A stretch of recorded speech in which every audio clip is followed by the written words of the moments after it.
Ehrlich zu sich selber sein, das ist wirklich der Schlüssel.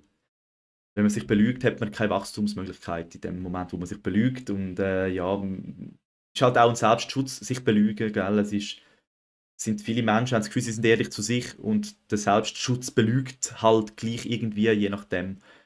Aber wenn man, ja, wenn man anfängt, sich beobachten, das ist eigentlich, finde ich auch, sich beobachten, ehrlich beobachten, unkritisch beobachten. Auch merken, Scheiße, ich mache vielleicht Müll. Das ist auch schon beobachten, einfach nicht bewerten. Und das ist der nächste Schritt, denke ich, dass man die Sachen nicht bewertet.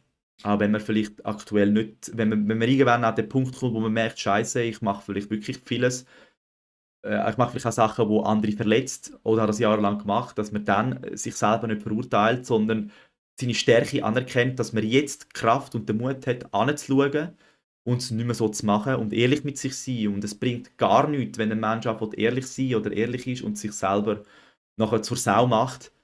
Und ich glaube, das ist auch ein Punkt, wo viele dann aufhören oder nicht ehrlich sein mit sich, weil irgendwo wissen sie, dass sie vielleicht hätten können mal anders und es nicht gemacht haben und es jetzt gleich nicht machen, um nicht eingestehen, dass vielleicht irgendwann einmal etwas anderes besser gewesen wäre und ja, da einfach sich auf die Schulter klopfen. Nicht fertig machen, sondern sich auf die Schulter klopfen, dass man jetzt bereit ist.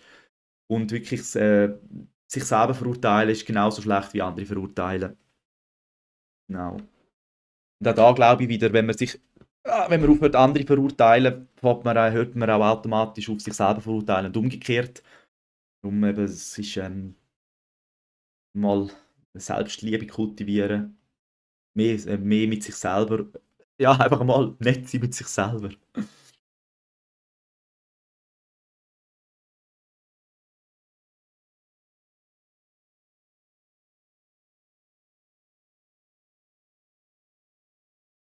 Genau.